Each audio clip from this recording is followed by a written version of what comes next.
This is called a pill millipede. They're quite rare.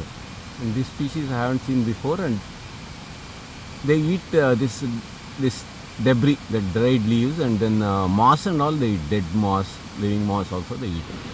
Mushrooms also they eat.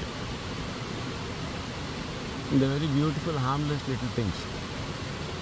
The species name and all I don't know, but I could get a good view this time.